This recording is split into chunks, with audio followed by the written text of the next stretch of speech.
So at the age of 9, my rich dad started teaching me, because I asked the question of my teacher, what did we learn about money? I said, well, we don't teach you about money. And I thought that was really stupid.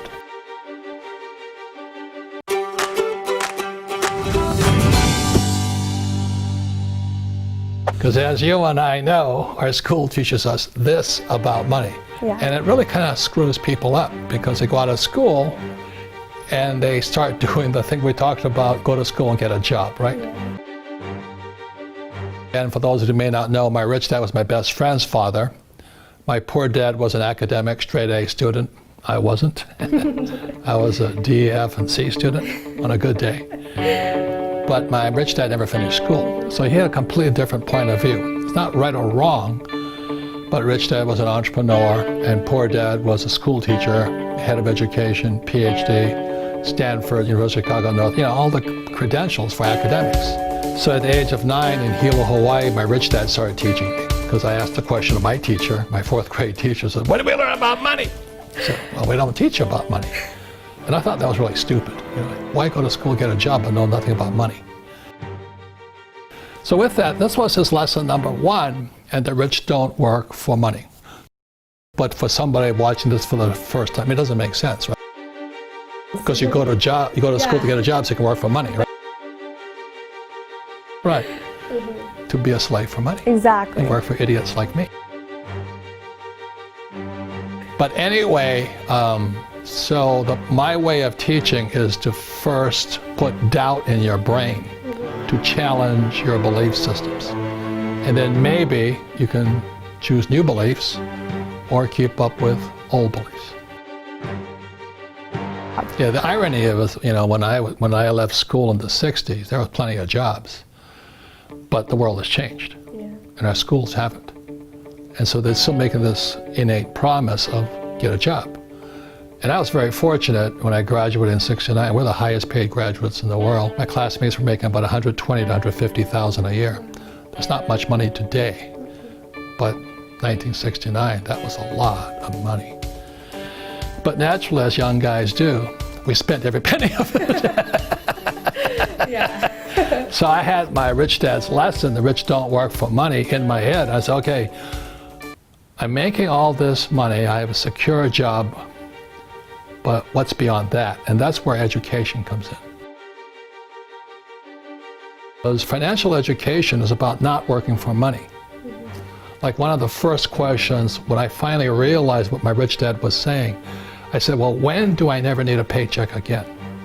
See, my goal wasn't, go to the moon or, cure cancer. My job was, when would I never need a paycheck again? Because as long as you need a paycheck, be it from an employer or like my poor dad, he was so afraid of losing his government pension. And I'm going, Jesus, what a way to run your life. Your pension? So my old man kind of got fired. He lost his pension. It was the most frightening thing in the world to him. He had no pension. Then it was Social Security, which is even worse. So that's why my goal when I was about your age, a little older, around 25, I said, my goal is to never need a paycheck again from anybody, even the government. I don't want any Medicare, Social Security, or whatever. While I was a military pilot, I said, oh, you got to get the military pilot pension. I said, you do, but I'm not going to. And just because of this here, that was the difference. Because I never wanted to work for money to need a paycheck.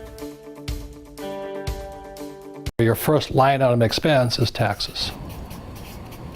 Just recently, President Trump said he had a tax cut.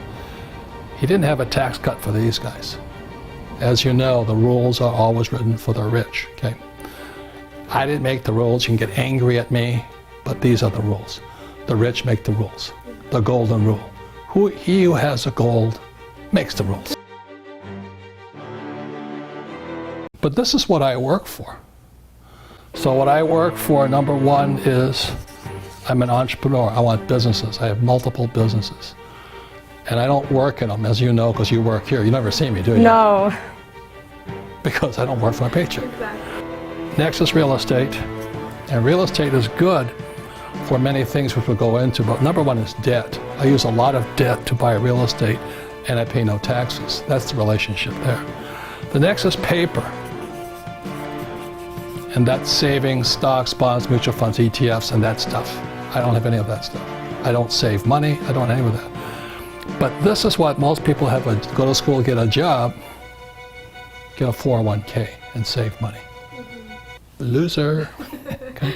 I'm doing that just to upset you guys, because maybe you'll start to think. Because I didn't make the rules, I'm just telling you these are the rules. These people pay the highest taxes, and they work the hardest. And the last are commodities, 4 different asset classes. So commodities are, number one is gold, silver, oil, land, water, food. So this is what I work for.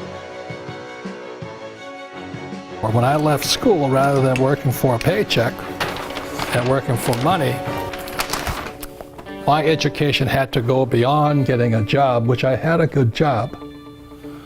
But I now had to start, when I left school, about your age, the thing I focused on first actually was commodities. So back in 1972, I started buying gold. And it was illegal for Americans to own gold. Can you imagine that? Okay. Everything is changing so rapidly today. So I started with gold, but actually the next thing was actually oil, because I went to school to be a tanker officer, driving ships for Standard Oil. So I understand oil. So my wife and I don't own Standard Oil or Chevron or Exxon. We own oil wells. Again, taxes. You get no tax breaks for owning paper oil, huge tax breaks for owning real oil. And then I went into real estate. Why? Because I can use debt to buy real estate. And because I use debt, I pay no taxes. And then third, I started my business, my first real business. I had many businesses as a kid, but my first real business was a nylon and Velcro surfer wallet business. And I went worldwide right away. The trouble is I was an idiot, and the business went up, and the business came down. Okay? So you may say, well, aren't you working for money? I don't want what's called a paycheck. I want cash flow. So that's what I mean by the rich don't work for money. So the problem with most young people is they go to school to get that job, then a lot of them have student loan debt, then they try and get married and buy a house, have a car, and then they have credit card debt. So when I say rich don't work for money, I never wanted to be dependent on a paycheck, either from an employer or the government. I wanted to be a free human being.